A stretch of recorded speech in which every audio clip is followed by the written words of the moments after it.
Oh man. Oh man. What has my coach and y'all's pastor for life? What has he been up to? Oh yeah. He was sitting down on the couch doing his P2P nodcast. Is that right? He was going with the podcast style. Is that right? Only partially rehearsed. Was it only partially rehearsed this time? Even though Megan let it slip a couple of times that she was supposed to be doing something. When my coach was going off to get the water, Megan, she remembered that she was actually supposed to be talking and keeping the camera busy instead of searching for scripture. So she kind of lost her spot according to the actual script of the podcast. Is that right? But he was sitting down. Is that right?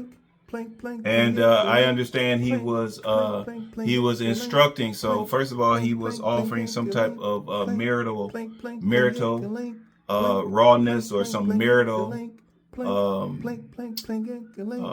bare bones marital advice, behind the scenes information pertaining to his particular marriage. Is that right?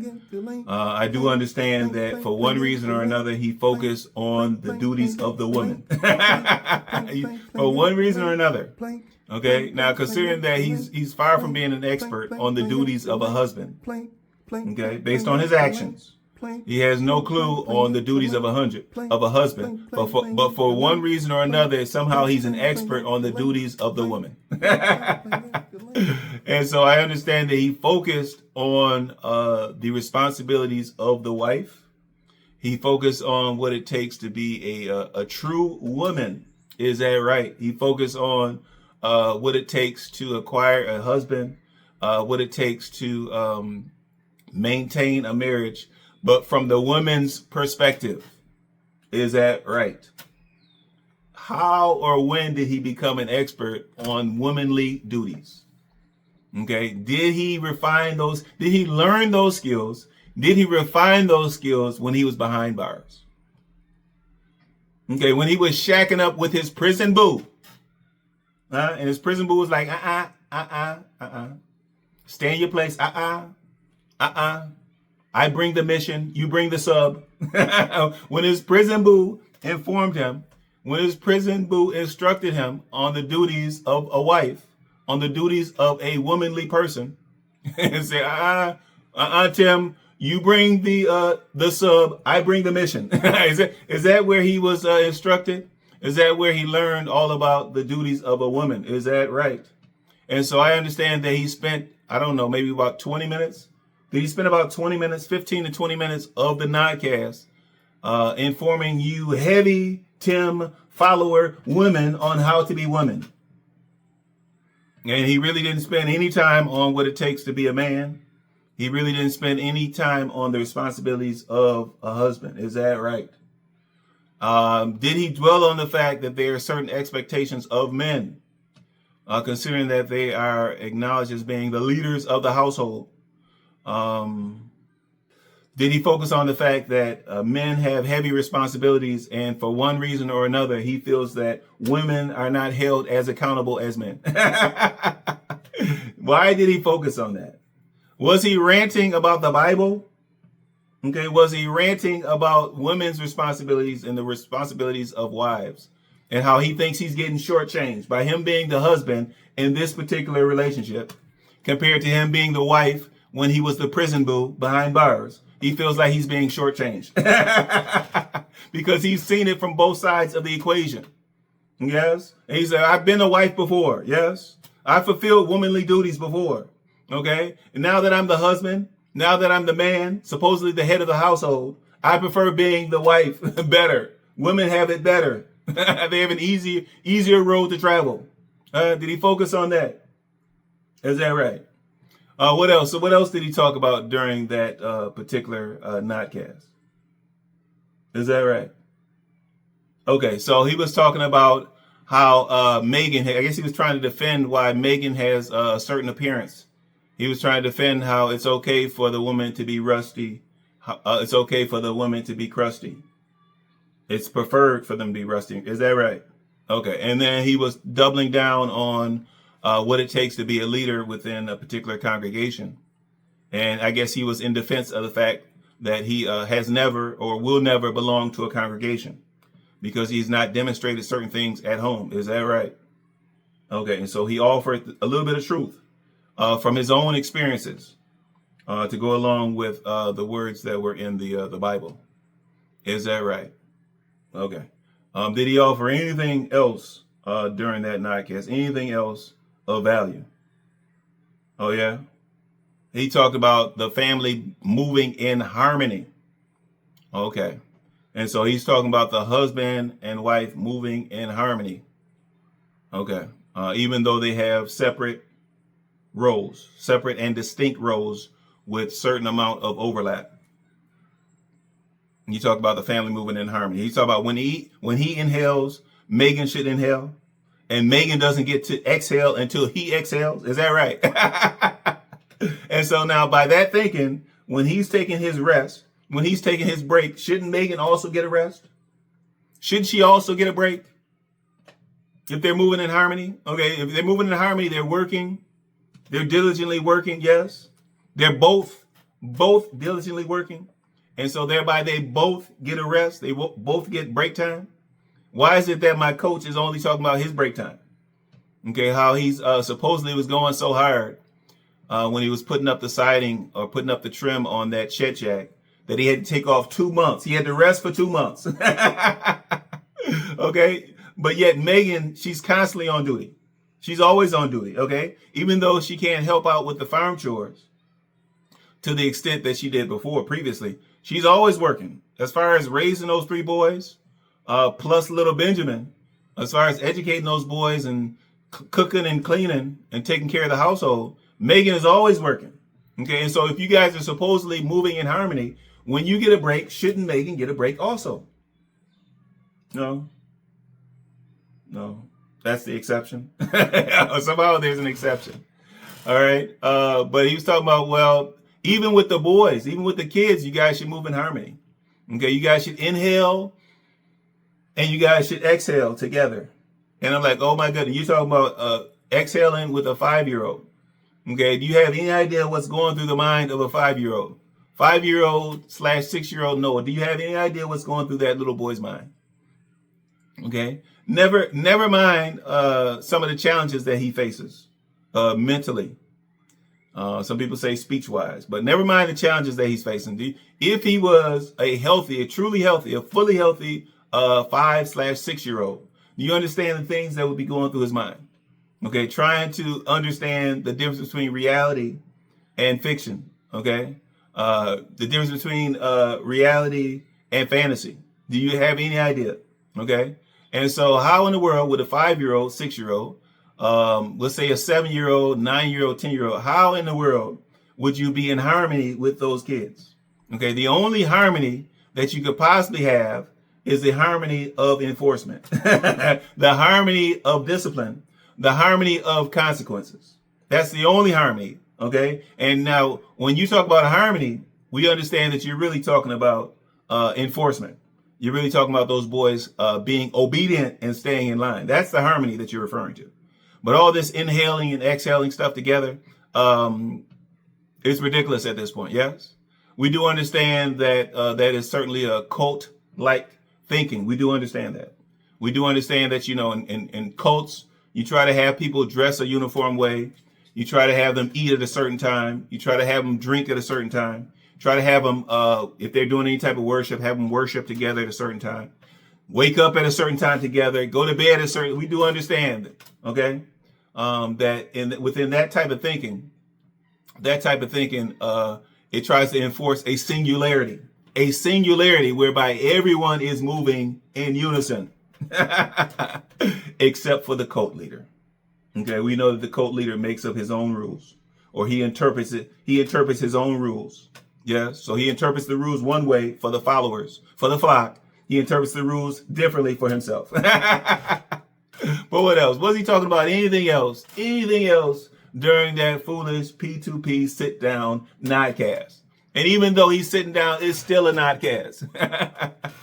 It's still a nodcast.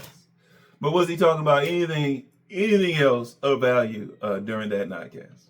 Nothing else? Not really. Well, okay. Before I get to my reaction to the recent I guess it was one of his trailers or promos.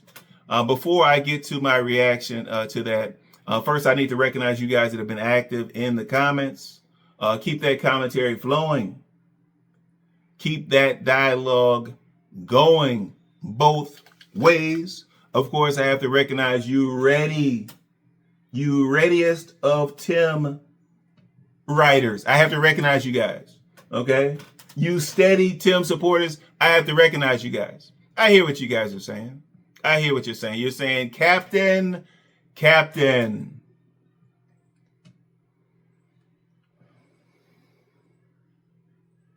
Some captain you are. I hear you guys. I hear it. I see the comments.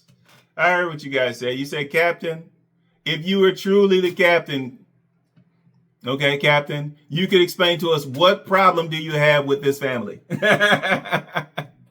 And I'm like, okay, now if you're a heavy Tim follower and a proud heavy of Tim's, yes, then certainly you've seen enough of the videos. Certainly you've used your discerning eye, or you borrowed a discerning eye from one of your neighbors or one of your buddies, okay, in order to view those videos. And if you just watch the videos, okay, you'll see some gaps. Okay, you'll see some questionable actions. Okay, you'll see what people call red flags. Okay, his videos are cluttered/littered with red flags. Yes, questionable activity.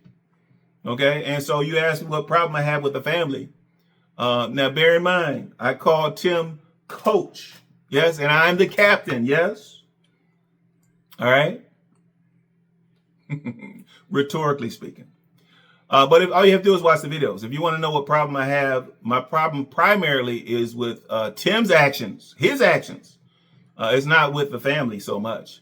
Although Megan more and more has become a clone, a parent clone in training, she's become more and more a full reflection of my coach.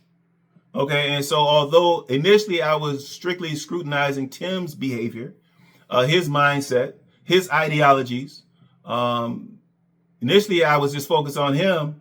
Megan more and more, he's dragged Megan more and more into the fold. Okay, some people thought Megan was one of the masterminds from the start. They felt that Megan was complicit from the start. They felt that Megan was aiding and abetting from the get-go. Okay, with this IAG, back when they were collecting donations for a mythical ministry. Okay, back when they were collecting offerings. Okay, when they were collecting tithes for this mythical ministry. Okay, for this fictional ministry. And before they shifted over to being a for-profit. Okay, and so now it was for-profit for years. It's only when apparently the IRS caught up with them that they say, okay, no, we'll have to create a separate for-profit Resurrection Ranch LLC. Okay, because if we're collecting donations for this nonprofit IAG Farms fiasco, okay, that won't go over very well with the IRS. Okay, but so I focus on Tim. Of late, Megan has shown her true colors, or the colors that Tim, to this point, ultimately he's painted her with the same strokes. Okay, the stripes, the colors that Megan is showing recently. Yes, so it wasn't a problem with the family. It was issues. It was scrutiny of Tim.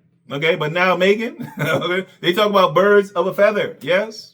With this amazing poultry pen, with this APP, yes. Birds of a feather, yes. Well, Megan, she's got enough time with Tim, yes. She's grown her feathers. Okay, her feathers are in true form, yes. All right, and so Megan, she's a full reflection at this point. So you ask me what kind of problem I have with the family, all right? And so now, my response, my summary of a response to that is that nobody likes a scammer. And nobody likes con men. Okay, nobody likes con men, yes? All right, and so now if that scammer just happens to be your husband, I guess you don't have a choice. Okay, not only do you have to like the scammer, you have to love the scammer, yes? Through all of his faults, yes? Biblically speaking, through his faults, you have to love the scammer, yes? So Megan doesn't have a choice, yes? She has to love the scammer. But the rest of us, most of us, okay, critical thinkers, we don't like scammers, okay? And the same thing can be said about con men, okay? Generally speaking, people do not like con men. We don't like them. We don't care for them. Okay. And so some people are saying, some of the heavies in the comments are saying, well, it's not your place to judge him. Okay. Well, this is YouTube. All we're doing is we're reacting to YouTube videos. All right. The stuff that he does not post, we don't have a clue about that stuff. Okay. That stuff that supposedly comprises the rest of his life, we don't have a clue. We only critique, AKA, as you guys put it, we only judge what we see on YouTube. Okay, those things that he chooses to share with us. Okay, that stuff is fair game. It's fair game. Okay, and so you can say, well, only God can judge, and he'll be judged. When he gets to his day of judgment, then he'll be judged. But in the meantime, Captain, you should let him run rampant. Oh my goodness. Okay, and that's just like talking to your other run-of-the-mill criminals out there and trying to convince the cops that the cops should just let them go. Just let them run free. Just let them run free. They'll be judged eventually. Yes, when they get to the pearly gates, they'll be judged. So cops, you guys should just let them run freely. Okay, what kind of sense does that make? Okay. Now, what you do in the privacy of your own home is your business. What you do in your own backyard is your own business. Yes. What you do behind your own locked farm gates is your own business. But what you choose and what he chooses to post, even after it's gone through the editing room, what he chooses to post is everyone's business. And so we critique it. We scrutinize it. Or as you guys say, we judge it. Okay? It's fair use. It's fair game.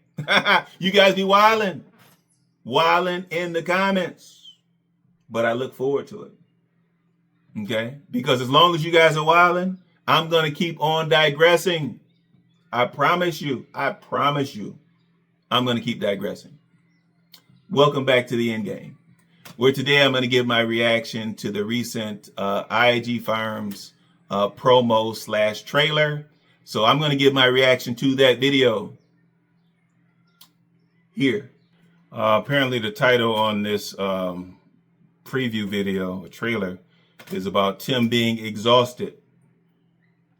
Okay, and so we can interpret that as in his anxiety kicking in on him, yes? His depression kicking in, bearing down on him, okay? His insecurities getting the best of him, yes? That's the interpretation of him being exhausted, okay? Because certainly he has not been doing much manual labor around that farm, not even around the Resurrection Ranch. And so we know it was not a physical, exhaustion, okay? And of course, Tim, fortunately, he supports the notion that it wasn't physical exhaustion when he talks about him going hard on establishing Grandma Lily at her homestead. Now, first of all, Grandma Lily does not have a homestead. Okay, by now, except for the newest of followers, except for the newest of heavies, everybody knows that you and Megan own that property down at the Woodlands property, and so Grandma Lily does not have a homestead. Okay, I guess she's the land steward. She's the land steward over your homestead. Okay, so if anybody has a homestead, it's you and Megan, a homestead away from home. All right, and so you talk about establishing Grandma Lily. Considering that you only completed about 40% of the work in or around her mobile home, only 40% of it. We know you completed nearly 50% of the flooring.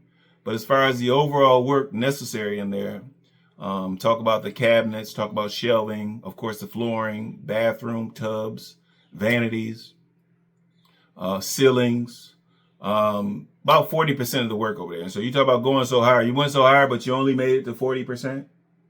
Okay, now we know that if Grandma Lily was not restricted, according to that woeful contract, if she was not restricted to only utilizing you, as a contractor, Grandma Lily would have brought in her own grandchildren or nieces, nephews. Certainly she would have brought in her own contractors, and she could have had that mobile home finished off months ago. She could have had that finished off. And so you talk about going hard, and all we saw on video was you taking breaks. Okay, you being gone for 2, 3, 4 days at a time. Okay, and when you were there actually putting in some work, supposedly, you were taking breaks.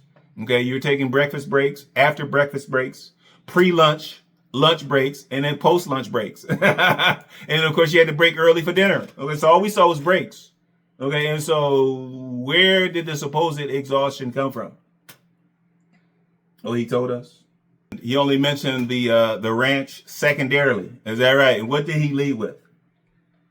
Oh, the videos. The videos. Is that right? Okay, and so once again, he's reinforcing the notion that his priority above all, okay, above his boys, above Megan, above his own mama, his priority above all of that, his priority above studying his word, getting into scripture, his priority above trying to revive a defunct ministry. His priority above all of that is the YouTube. It's the videos. And so he talks about being exhausted with the videos. Well, telling lies is exhausting. Making up stories is exhausting. Okay. Conjuring narratives, trying to reshape narratives, trying to get a hold of narratives, reshape them, recraft them, and trying to force them out onto your heaviest of 10 followers. That can be exhausting, I'm sure. Yes. Okay. Some people say, well, how do you sleep at night? Well, if you have trouble sleeping, that can be exhausting. Yes. Okay. When you're trying to cover your previous tale with a new tale, you're telling white lies, you're telling tall tales. Okay. You're trying to keep track of what story you told on a previous video, what stories you told a month ago, a year ago, years ago. You're trying to keep track of that stuff. Okay. And you're trying to cancel out all of the recent activity within the reaction space. Certainly that can be exhausting. So I'm glad that you led with the fact that you're exhausted pertaining to the videos. But certainly we know it's not just your videos that have exhausted you. Okay. All of these burner accounts, all these burner accounts that my coach has been using, that takes effort. Okay. Jumping in and out of the comment areas within the reaction channels, that takes effort. Okay. Haunting the comment areas, lurking, stalking the reaction, that takes effort. Certainly that can be exhausting. And then like even on a lower level, yes. You having to deal with your own comments. You having to sift through, sort through, block, delete comments within your own videos. That can be exhausting. Okay. And so listen, the truth, time tells the truth. The truth gets set free. Yes. And so it certainly will be exhausting you trying to keep up with these stories that you're telling. Okay. You trying to keep up with what you told your viewers previously. Certainly that can be exhausting. Certainly that would be exhausting. Yes. Even with your supernatural endurance for scheming, your supernatural endurance for scheming, the people of God. Okay. Even with your supernatural endurance for scheming, certainly you would get exhausted. All right. But okay, coach. What else, coach? We're listening. End of last year, because for the last 6 months of last year, we were establishing grandma on her homestead. And so I went so hard, like with the videos and with the work down there, that I was completely exhausted. You know what I'm saying?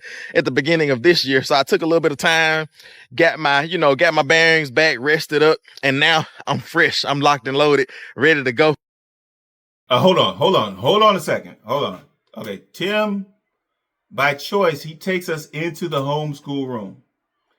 And oh my goodness. For one reason or another, in his editing, he decided to post the actual grades of the kids. Okay. And so he labeled Titus as being a second grader. Yes. And he labeled Timothy Jr. as being a third grader. and he labeled Noah as being a kindergartner. And I'm like, oh my goodness. Okay, so let's track back through this just for a moment. Just for a moment. Okay, so now, if Timothy Jr. is 10 years old, at age 10, he should be either a fourth or a fifth grader, yes?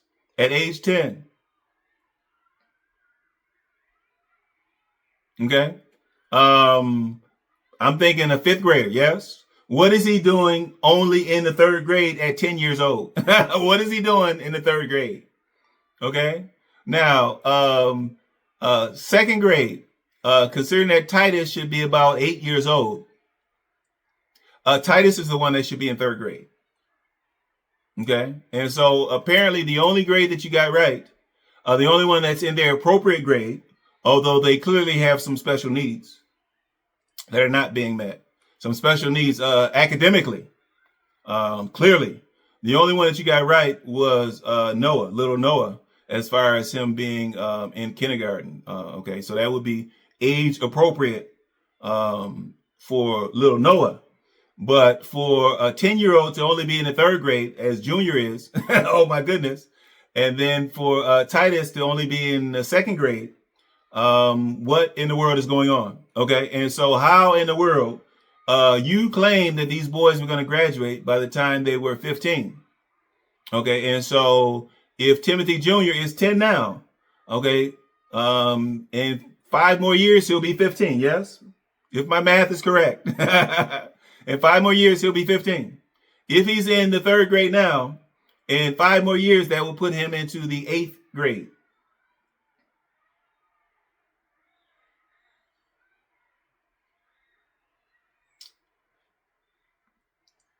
Okay, so that's okay, all right.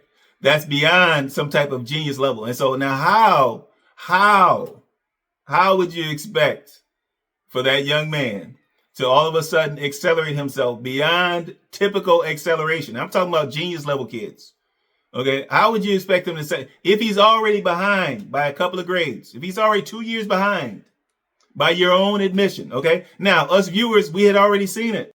We had already seen it in the way that those kids struggled to express themselves. We already saw that the kids were behind.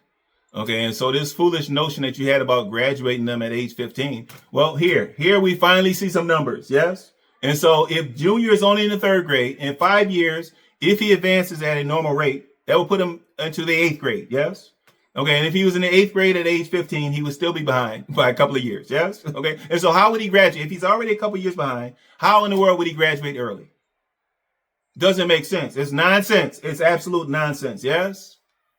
Bordering on neglect, okay? Bordering on being unusual. I won't say cruel and unusual, but bordering on being unusual, okay? But good gracious, coach, all right?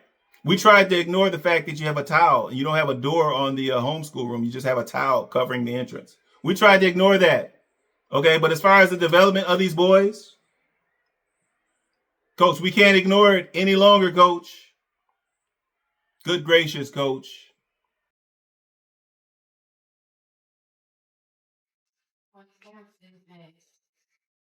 Okay, that's correct now. MADE, what does that say?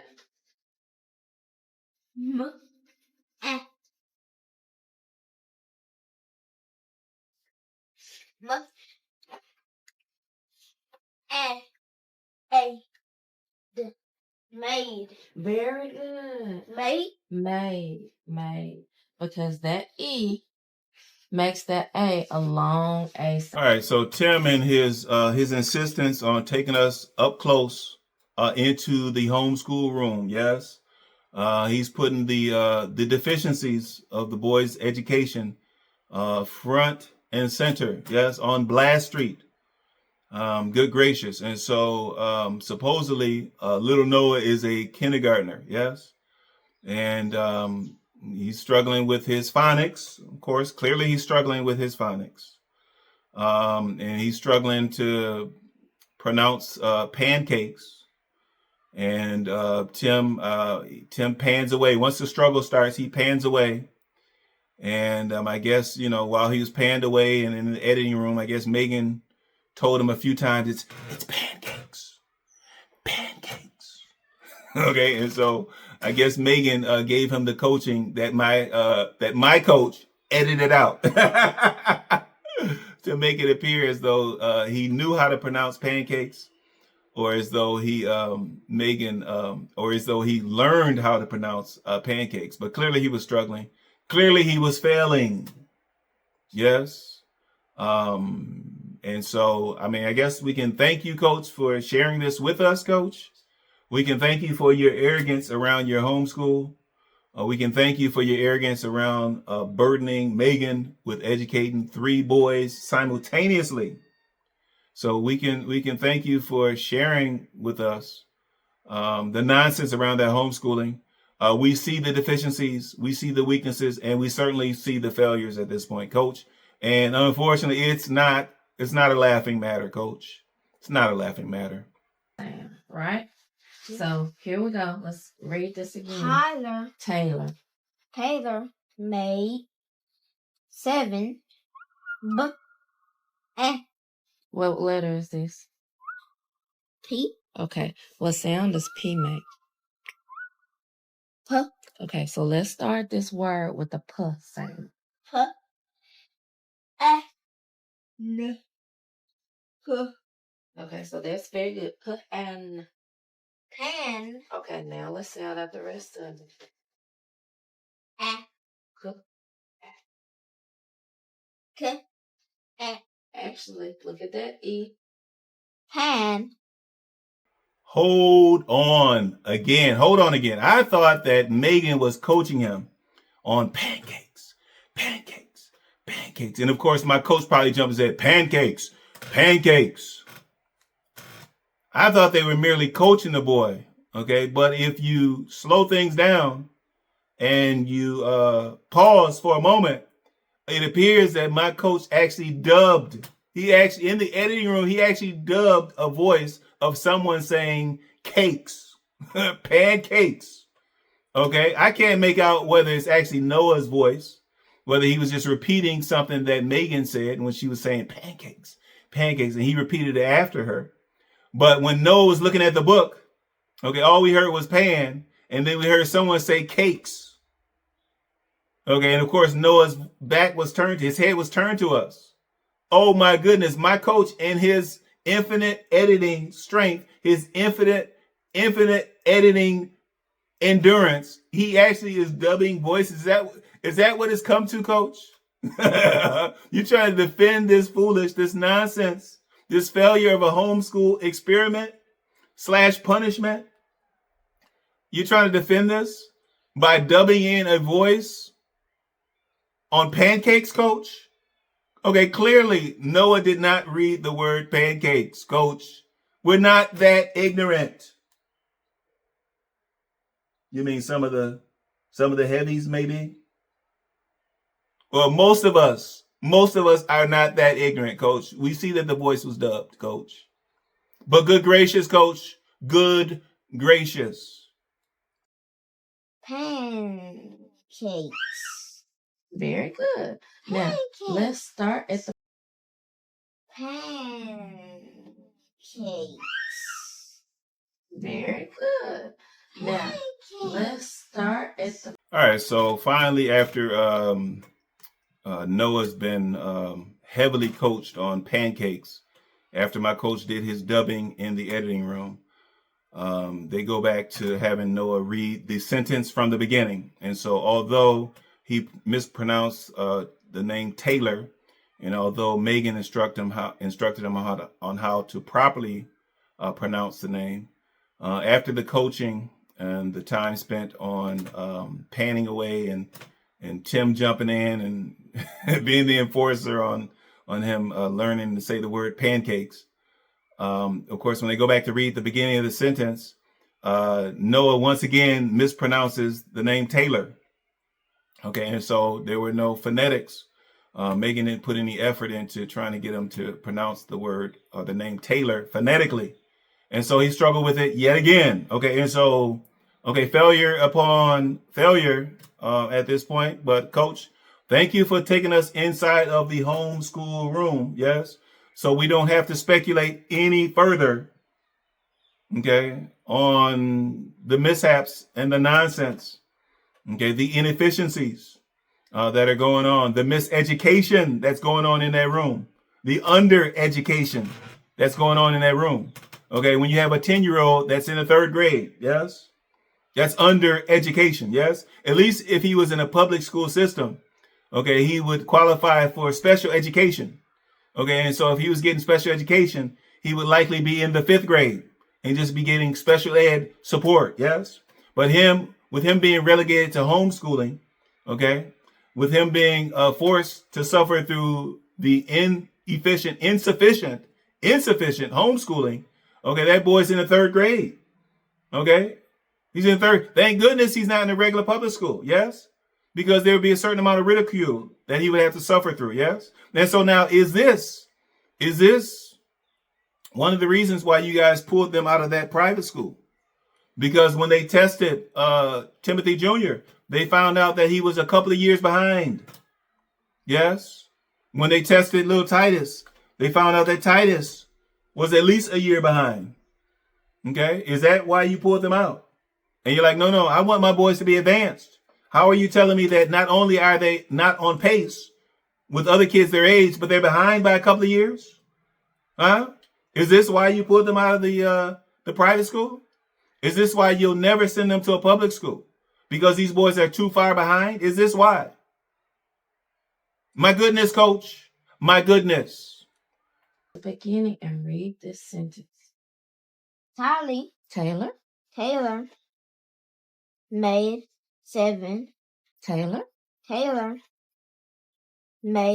7 pancakes. Excellent. Let's keep reading. And so, of course, remember, the truth sets itself free. And so, of course, my coach, based upon the struggles that he experienced, that he witnessed, that he participated in that homeschool room with Noah, of course, he would have to try to double back and try to defend some of what may turn up in the posting, because he wasn't sure what he was going to post. But according to the script, he was supposed to post some of that homeschool nonsense. And so, of course, my coach, he jumps in quickly to defend the fact. He said, well, Noah can read. And, of course, we're like, read what? Okay. Obviously, he has difficulties with phonics, phonetic pronunciation. We don't even know if that exists in that household, in that homeschool classroom. He has issues with retention. He has issues with syllables, with his consonants, with his vowels. He has issues with that. He struggled through reading a short sentence, a very short sentence, even after being coached by Megan and secondarily by you, coach. Okay, we know you were involved. The heavy hand of my coach, we know you came in to try to right the ship when you saw your boy struggling on film. But how in the world can you say that the boy can read? Based on what? Based on what we don't see off camera? So was he just nervous because the camera was taping? Is that how you're going to explain that away? He was just nervous? Because all we saw was struggle. Miseducation and struggle. Undereducation and struggle. That's all we saw. Okay? And you talk about him going on to 1st grade. Well, from where I come from, they expect kids to be able to read in kindergarten. They expect them to read in kindergarten. Actually, they expected, when it came to my kid, they expected my kid to come into kindergarten already reading. And so how do you expect your boy to be advanced to 1st grade when clearly he cannot read? Okay. All right. Now, fortunately for you guys, he's not in a public or a private school system whereby they would consider holding him back. Okay. If he's not getting the special services that he needs due to the negligence of his parents, due to the resistance, the bullheadedness of his parents, I think that a regular school system would have no choice but to hold the boy back. Okay, but you talk about, oh, he's just refining his reading. Well, okay, you can't refine what you don't have. Yes. Okay, you can't talk about refining something that's broken. Okay, now, if it was just a little bit sketchy or a little bit halty, if he was just reading and okay, there was a lot of stops along the way, the majority of it was proper and there was just a little bit of mispronunciation along the way, then you can say, well, he's refining it.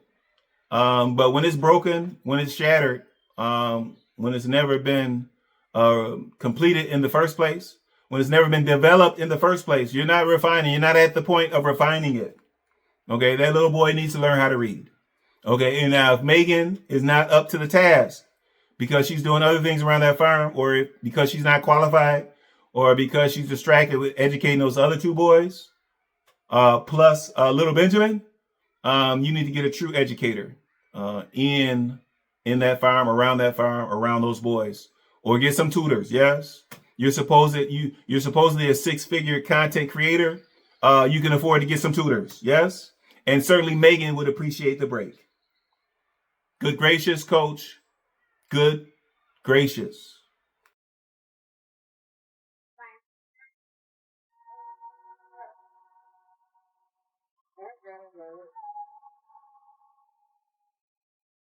What's going on, IAG Farm familiar? We're back for another edition of IAG Farms, exclusives, bonus footage, sneak peeks, peekaboos, whichever one you prefer.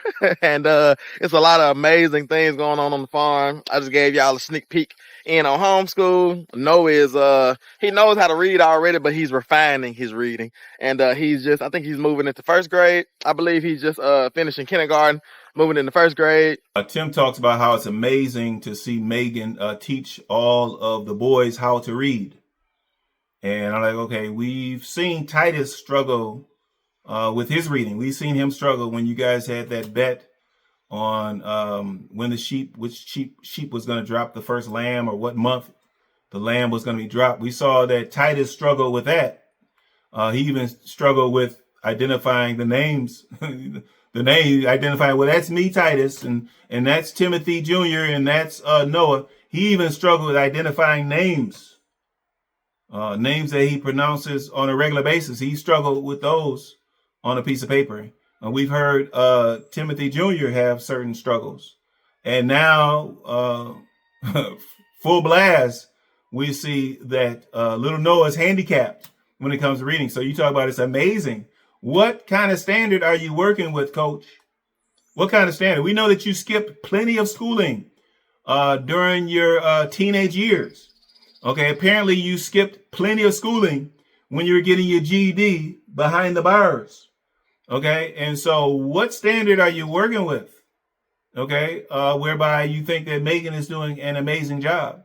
Even if she wanted to do a great job with those boys, it's obviously too tall of a task, okay? Whether she has certain deficiencies herself, or whether the burden is just too much, okay? The boys are not getting one-on-one attention. Just because she sits with one boy for a few minutes while the other boys are over her shoulder, supposedly working independently, that doesn't mean she's working one-on-one, okay? She still has other students in the room. She still has other distractions in the room. That's not one-on-one. But good gracious, Coach, apparently it's the standard that's flawed. Okay, you always talking about this thing is beautiful, driveway is beautiful, the pig pen is beautiful, the pond is amazing, the mobile home interior is amazing, this is awesome, the barn is a barn when it's really a shed. So you're so full of exaggerations to this point, Coach. Apparently you've lost touch with reality. Okay, she's not doing an amazing job. I don't know how much of it is her fault, how much of it is no fault of her own. We don't know at this point. But there's nothing amazing going on in that homeschool room, Coach. Nothing at all. And Megan, it's amazing to see her teach our boys to read. Like, every one of our boys, she has taught them how to read. Like, and I saw her, teach Tim Jr., our firstborn, our oldest, how to read. And it's just amazing. Tim talks about how Timothy Jr. is reading a couple of grades ahead. And so by a couple of grades ahead, I think he's saying that although he's in the 3rd grade, he's reading at a 5th grade level. Okay. So I assume that's what he's trying to imply. Certainly he's not trying to imply that being the age of what should be a 5th grade, he's reading at a 7th grade level. So certainly he's not trying to imply that. But then my coach, he kind of doubled in. He said, no, I saw him doing some high school level work the other day. I don't know. Okay, coach. Okay, coach. And I'm like, all right, now listen, coach. It's okay for you to tell these tall tales. Okay? For your foolish Tim Faithful. It's okay for you to tell these tall tales. For you to try to paint this picture. Okay, coach? But unfortunately, considering the fact that you forced those boys, we know you forced Megan, but you forced those boys to watch these videos. Okay, they're going to see you lying about them on video, coach. Okay, what kind of reality are you building for these boys? What kind of integrity can you expect? Can you possibly expect these boys to have? Okay, are you setting them up for ultimate social failure, coach? Okay, they're learning to lie. They're learning to pretend at such an early age, such an impressionable age. They're learning it. They're getting it from their pawpaw. Okay? And you're talking about he was doing some college level work. All right? I mean, I think a few weeks ago, maybe a couple of months ago, we saw a senior writing on the chalkboard. He was struggling to write on the chalkboard. How in the world would he be doing anything 2 years in advance? And certainly would he be doing anything at the high school level? And I mean anything at that level. But tell us more. How like astute, how well, like he's reading on a level that's like, multiple grades. Like he was doing like high school work. One day I looked up and he was doing some high school work on the computer. But that's the goal. Like I say, is to, spend that one-on-one time with them in homeschool and get them, moving at a faster pace, than what it would be if they were just in a big classroom. And so I just gave y'all a sneak peek in. Tim talks about how it's amazing to see Megan in there teaching our boys, suffering. You can see the suffer. You can see the pain on her face. Yes, you can see it. She's struggling. And oh, by the way, homeschooling is not just the responsibility of one of the parents. Okay, if the kids are supposedly blessed to have 2 parents in the household, they both should be contributing to the homeschooling. And I'm not talking about that bootleg vocational homeschooling. I'm not talking about that. Okay, the actual schooling of the boys. Now, Tim, we know that you have at least a 3rd or 4th grade education. He has a GED. Okay. Well, we know that you have a GED, yes? And so certainly you should be able to contribute to the education of those boys. Certainly you should be able to contribute to the education of a kindergartner, a 2nd grader, a 3rd grader. You should be able to contribute, yes? That should be within your capacity, coach. Okay, and you talk about, well, now that she's doing the homeschooling, she can give the boys the one-on-one attention. It's not one-on-one, coach. That's the problem. It's not one-on-one. Okay, and you talk about, well, as compared to her, if the kids were in a big classroom. Well, if they were in a big classroom, they would be taught by certified professionals. Okay, not a mama of 4 struggling to define, struggling to balance which way is up, struggling to provide authentic lessons, effective lessons for those boys, yes? Okay, if they were in a big classroom, they would get taught by professionals. Folks that were trained to teach, trained in lesson development, okay, trained in instruction, yes? And there are plenty of families that are successful with homeschooling. Okay, so it's not an indictment on homeschooling. It's rather an indictment on IAG homeschooling and how you guys have chosen to implement it, yes? Okay, how you've chosen to further burden Megan with something that she's unqualified to do. Okay, especially with little Benjamin. Maybe if little Benjamin was not in the picture, maybe if little Benjamin was not born yet, maybe if little Benjamin was being babysat by someone, maybe one of her relatives, okay, maybe Grandma Lily, maybe if little Benjamin was out of the house during the homeschooling times, maybe Megan could be a bit more effective. Maybe, I don't know. Okay, but right now she's overburdened at this point. All right.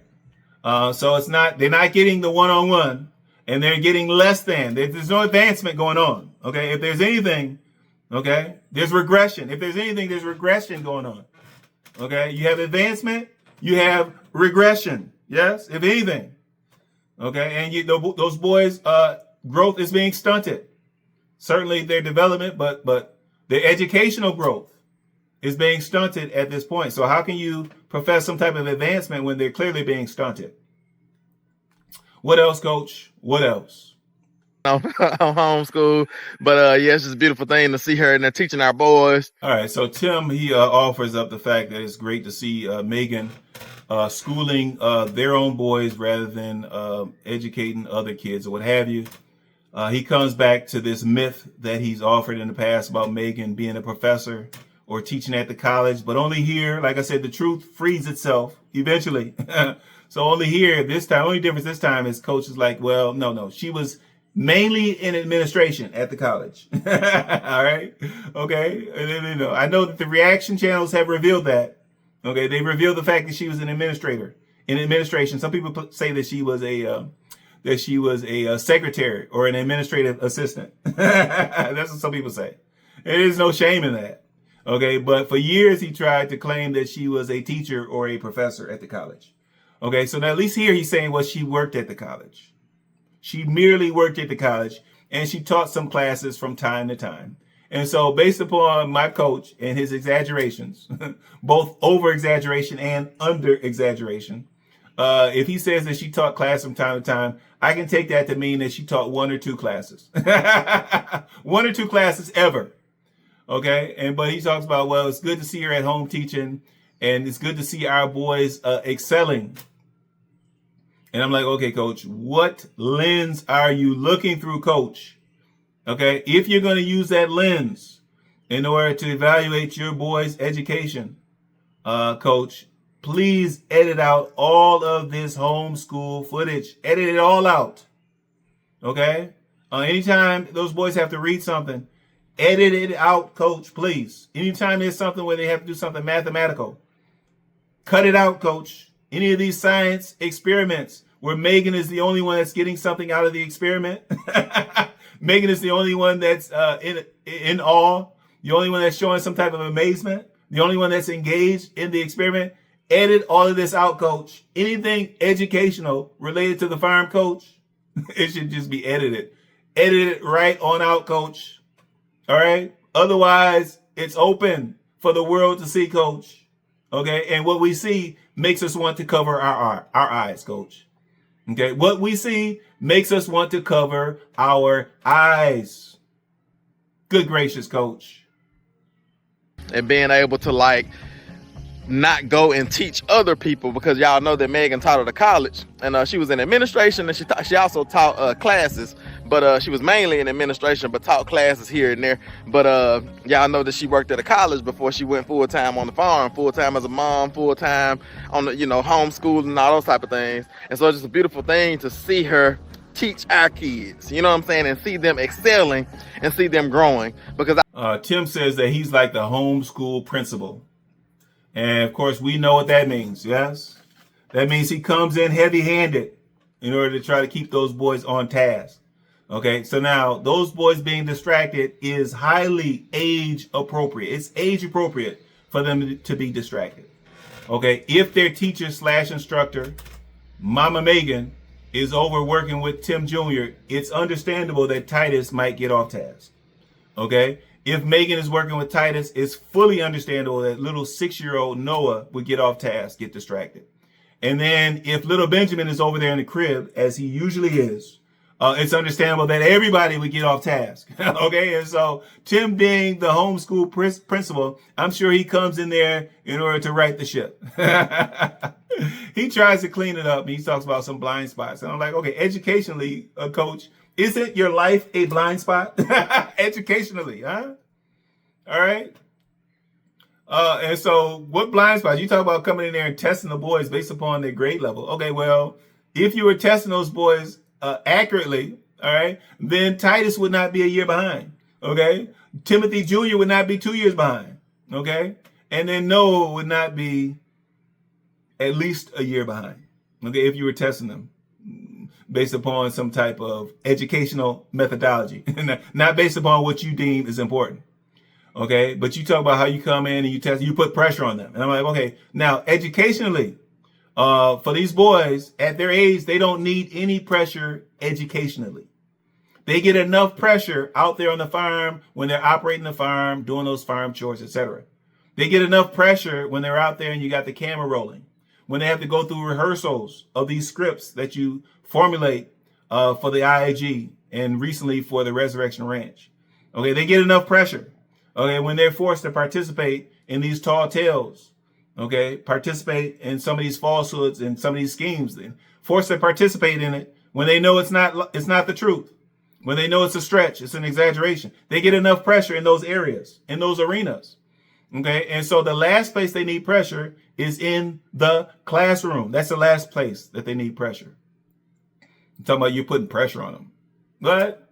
Come on, coach. Come on. Well, that's it. That's it. I can't take anymore. I can't take anymore.